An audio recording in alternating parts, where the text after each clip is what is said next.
It's basically kind of looking at back to basics and how we hear and how our system picks up sound and what sound is, and how our entire system works as one for us to understand what's being said and what's being heard around us.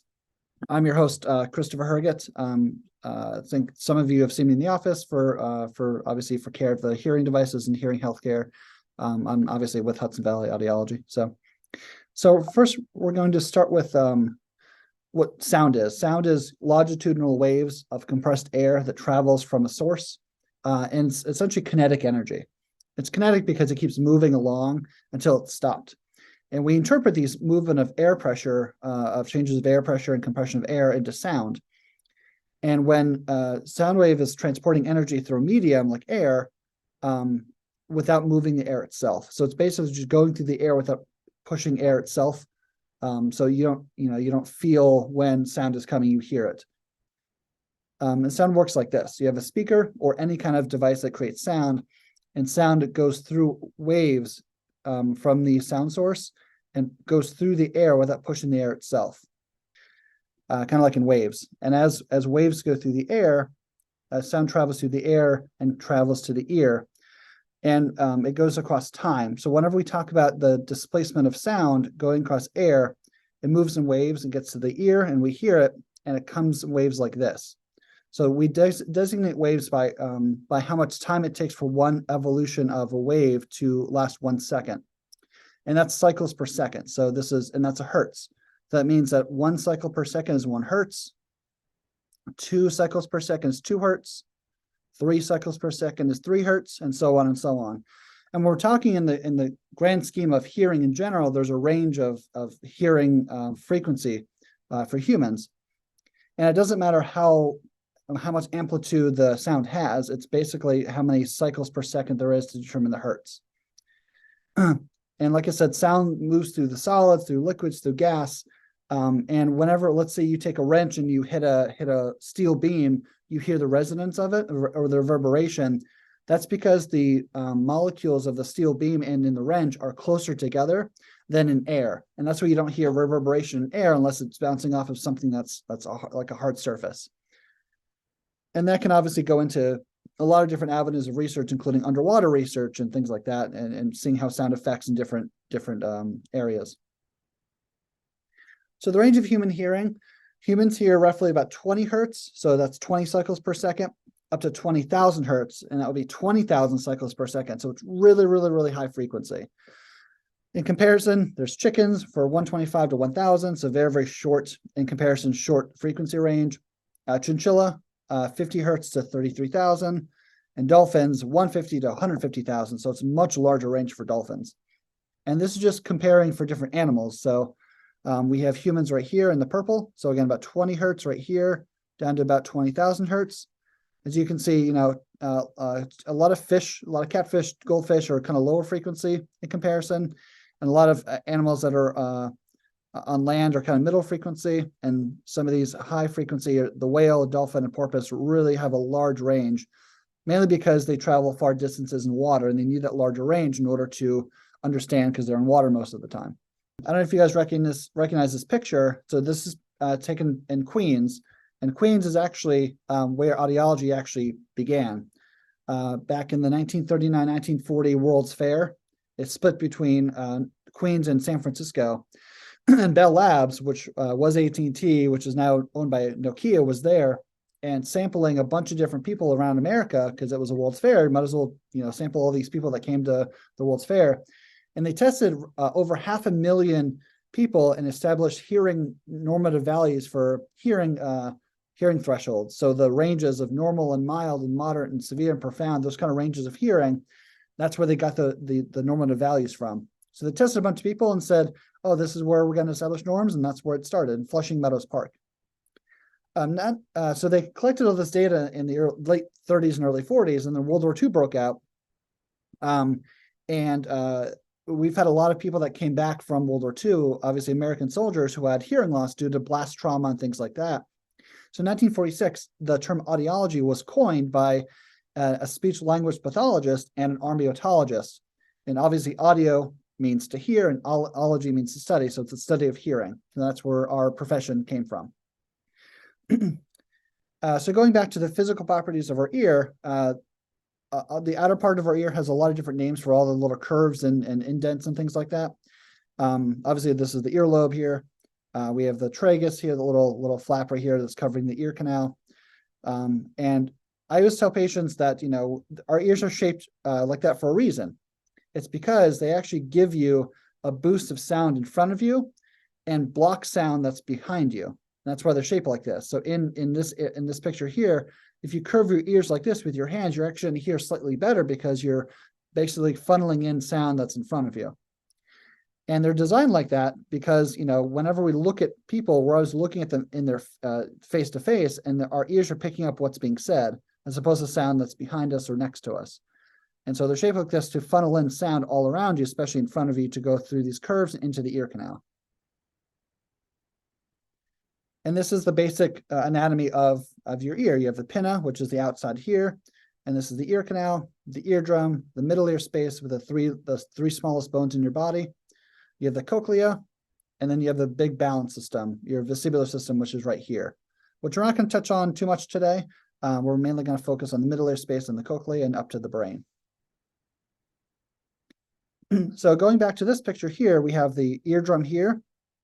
When sound goes down the ear canal, the sound pressure, remember, it's going through the air, not moving air necessarily, but there is some sort of sound pressure because sound is moving into that small space that's hitting against your eardrum. And because this is moving into your middle ear space because of the pressure of the sound, it pushes through these three bones and pushes this little window right here into the cochlea. So some fluid in the cochlea and goes into the cochlea, and you hear sound from your cochlea. This big difference here, this huge eardrum compared to this little window, it's called an area advantage, meaning this large space here is pushing all this sound that's being collected here into a smaller space. So you have a small area with higher pressure. So you're actually, the body's condensing sound pressure from this huge space being collected into a small space. So that creates a huge amount of energy and sound energy to travel into the cochlea for you to pick it up. There's your middle ear bones right here. So this space into this space here.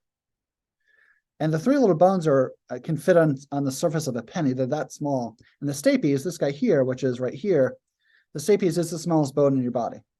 Within your middle ear space, you do have several muscles right here and right here that actually help with loud sounds when they come in. So when loud sounds come in, it's an increase of sound pressure. And so whenever, let's say, you're walking down the road and a car horn goes off or an ambulance goes by, or you're in a loud environment like a wedding or a restaurant, sound pressure, you're being bombarded with different loudness of sound pressure. These muscles, they actually tense up and they prevent this whole system from being bombarded with such loud sound. And they do that because when these are enacted by loud sound, one of these muscles pulls your eardrum in slightly, and one of these muscles pulls in this other area slightly to create more distance away from the sound on both ends. So it's kind of like a preventative measure to allow your system to not be bombarded with loud sounds. And we do this testing inside our office as well. So next time you come into the office, say you want to have reflex testing, and we can put you in the room and do that, and we can see the results. Typically, these muscles do deteriorate over time because, like any muscle, as people get older, they start to deteriorate, but we can actually measure the effectiveness of these muscles in the office. So here's a little animation of how that actually works. So sound's going in, pushes the eardrum, moves the bones, and it's going from this area down to this area. So it's a huge change of energy from here down to here. And as when this little stapes bone pushes into this oval window, it pushes fluid inside the cochlea. And that's where our next step is, right here. So we're in the cochlea, we're in this part right here. So we know sound travels down here, goes in the middle ear space. We're using mechanical energy to push sound waves from here down the bones into here. And now the pressure is building up here and pushing into the cochlea. And the cochlea has a lot of different areas of it. We're not going to really talk about them in detail, but in these areas, we have a lot of hair cells. We have outer hair cells and inner hair cells. And we have about 40,000 hair cells in total. And that's enough to fill Madison Square Garden twice over. That's how many hair cells we have in our body, in our cochleas. So in our hair cells, they pick up those changes of fluid pressure from your middle ear space into the cochlea. And the whole cochlea is only the size of a pea. So it's very, very small, condensing all these hair cells inside of it. And if you roll the cochlea out, so if we go back here, you can see it looks like a snail. If you actually roll it out to lie flat, it's only about 1.2 inches long. So it's a very, very condensed area, size of a pea that has all these hair cells in it. And they look like this. We have outer hair cells and inner hair cells. We have 3 rows of outer hair cells here and 1 row of inner hair cells. And those pick up the sound. So when the fluid is pushed by the middle ear bones, fluid is actually pushing down on this thing called the auditory membrane, pushing into the hair cells, and that causes a neurological cell reaction to be sent down the cochlear nerve to the brain. And the hair cells themselves are about 20 micrometers in size. A human hair is 50, so it's less than half of the size of a human hair. That's how tiny these hair cells are. And they look like this. We have 3 rows of inner hair cells, or 3 rows of outer hair cells, and 1 row of inner hair cells. So 3, 1, 3, 1, and 3, 1 up here. So these are very healthy looking hair cells because they're photographed and they're working and things like that. Whenever we do hear a sound, so let's say we're doing a hearing test and you hear a beep, and you have to answer yes if you hear it or no, that whole process is being tested. We're making sure the sound goes down your ear canal, pushes into your eardrum, moving the bones, pushing into this window, pushing into the cochlea, and you hear the sound. So the question is, what kind of sound are you hearing? Well, in your cochlea, like I said, you have this whole system here. In your cochlea, you have that tectorial membrane, all these hair cells here. And as fluid is being pushed into here, depending on what sound is coming in, it actually is measured along this cochlear chain at a certain area. And when pressure is being put in, it actually makes contact with a certain area along the cochlea based on the frequency that you actually hear it. So when you hear it, sound pressure is moving in here and moving a certain area along that tectorial membrane and only stimulating certain hair cells in the cochlea. And that's all based on frequency. So that's called tonotopicity, basically meaning that when the cochlea is picking up sound, depending on what frequency the sound is, there's a certain area along the cochlea, this snail shape here, is where you hear it. So the very beginning of the cochlea is very high frequency right here. And as you go to the very, very end of the cochlea, it comes to a low pitch sound, similar to on a piano. We start high pitch and you would hear it along the first area of the cochlea. And as you go down in pitch, you hear it lower and lower and lower and lower and lower. Okay. So the cochlea itself is frequency specific, which is an amazing thing to know, especially when you're talking. Speech is across all frequencies. So when you're hearing me right now, what your cochlea is doing is setting up, we're doing little simulations all around this cochlea. So if you only hear a pure tone like a beep, you're only getting stimulation in one little area. But with speech, it's all across here and using basically instantly. Your cochlea is reacting pretty quickly because you're picking up all the speech sounds. And that's how we can look at hearing loss. So this here is called an audiogram. So we have normal hearing is 25 and above up here. And then as we go lower in decibel or higher in decibels, we get into a mild, moderate, severe, and profound hearing loss. Normal speech is within this yellow area. It's called the speech banana because it's yellow and it looks like a banana. And all sounds of speech like ooh, ah, zzz, all these sounds of speech are across these different frequencies. So we have low frequencies over here, middle frequencies, and high frequencies. So the F, S, and TH are the very, very highest frequencies in speech in the English language.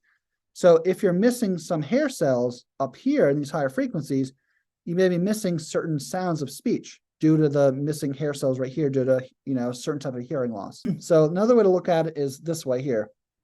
If you have hair cells in certain areas that are healthy, and hair cells, a lot of missing hair cells or dead hair cells in other areas, you could be looking at normal hearing for a certain range of hertz and hearing loss in other ranges of your cochlea. So again, as the sound goes in, all of this area, in this example, all these areas are damaged. So that means that this person has high frequency hearing loss, but the rest of it is very normal. So they're hearing these lower frequency sounds fine because the hair cells are normal and normal functioning. In this area of the cochlea, all these hair cells are damaged, so they're not hearing as well because the hair cells are damaged. So we take this and translate it into an audiogram, the hearing test. We have essentially normal hearing for lower and middle frequencies and hearing loss for the higher frequencies here. If we look at, again, with the speech banana, everything below this line that this person hears really well. So a lot of low frequency hearing. Again, there's the active hair cells in the low frequencies. And as you go higher in frequency, it does drop off. And we assume that it's because of the dead hair cells in the higher frequency range here. So what we're doing in testing an audiogram or giving a hearing test is literally looking down the cochlea and seeing which hair cells are active and which hair cells are not active. And that translates into this graph, and we can go over the results with the patient, say, hey, this is what you're hearing, this is what you're not hearing, and this is how we can help you hear these sounds better. So after the cochlea, after we pick up sound from the ear canal, the middle ear space, the transfer of area and sound power, down the cochlea, down into the hair cells that are functioning or not functioning, we have to transfer the hair cell movement down the auditory nerve here. And that's where this is, the brainstem anatomy. And we're not going to go into details in the brainstem anatomy, but it travels up here from the bottom of the cochlea all the way up into the brainstem, into the brain. And the first area of importance is, it's called the superior olivary complex, which is looking at transfer of information from one part of the brain to the other. And this is really important because it actually helps with knowing where sounds are coming from. If somebody is whispering to you on one side, it's mainly going to that one side because it's a softer sound. But if you're hearing things, you're walking down a city street and a car honks, you want to know which direction it is. What the brain is doing is taking the information from your ears and splitting it and saying, oh, let's have both sides of the brain handle this information of this auditory information, and say, oh, that means that the sound is on one side or the other of your head, so you know where sounds are coming from. So what happens when, in that example, when a car horn honks, what happens to our system when sounds are louder? That means that there are more neural fibers, so brain fibers firing, meaning reacting to the sound. And the reaction is much larger, which means that whenever a loud sound comes into your system, there's more things that are reacting to it, and more things along the cochlea and the brain reacting to this one event. So when we're looking at how fast things are occurring, remember this SPL, this cycles per second, there's time here. You're only getting a few nerve fibers firing, meaning few of the areas of the brain that are reacting to the sound. When you increase the volume of the sound, you have many more nerve fibers firing, which means that it's more active. And then same thing with a number of them too. If we have a softer signal, you have one or two firing. A stronger signal, you have a couple more firing here and there. You have certain parts of your auditory nerve are actually reacting much more. And why is that important? Why are more nerve fibers firing, and why is this important for us to understand? Well, it really leads into your aging brain. Unfortunately, as people get older, things start to break down over time. So because we know that more nerve fibers are firing when it comes to sound in general, that means that as long as sounds are loud enough, the brain can pick them up and understand them more because you have more things dealing with this louder sound. When it comes to sounds in general, it comes up the auditory nerve goes into the brain. There's a lot of different pit stops along this brain before you actually understand it. And again, this whole system is understanding sound within a millisecond of it being projected. So me talking to you through a microphone, through the computer, through the internet, out of your speakers into your ears or hearing aids into your brain, is all happening essentially instantly. And it's traveling at the speed of sound. But all this is being understood, and your brain's saying, oh, yep, I get that word, I understand that word, I get what he's saying through context. So all these things are happening instantly. And there's a huge pathway. Think of the distance between your ears and your brain. It looks a matter of inches or maybe a half a foot, but it's all happening within an instant, which is pretty amazing. So the sound will come from your cochlear nerve up to your brainstem into your brain, and then your information is processed through the auditory cortex up there. So again, that's really the understanding of sound when it comes to how we actually process understand speech. And these areas need stimulation to function. Again, going back to the loudness model, the louder the sound is, the more things actually, the more things are active to understand what the sound is. So if we don't stimulate this area, they'll end up losing function over time. Just like working on a muscle, your brain's a muscle. So the more activity you give it, the better it will do at functioning, and the longer it'll last while doing that function. So when it comes to hearing healthcare, we want to talk about, we want to hammer home the point that as long as you're hearing well, your brain's working much better. So people that have untreated hearing loss actually look into having a decrease of function over time. So the less stimulation, the more hearing losses the person has, the less mental function, the less sound that comes in, and therefore there's less understanding. And there's actually images to prove that.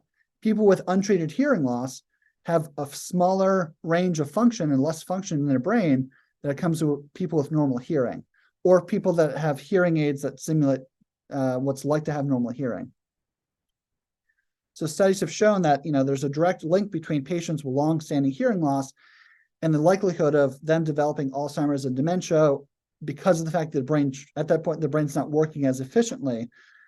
So it's really important to understand that the stimulation coming into your ears is going to your brain. You're actually helping your brain work better because you're hearing better.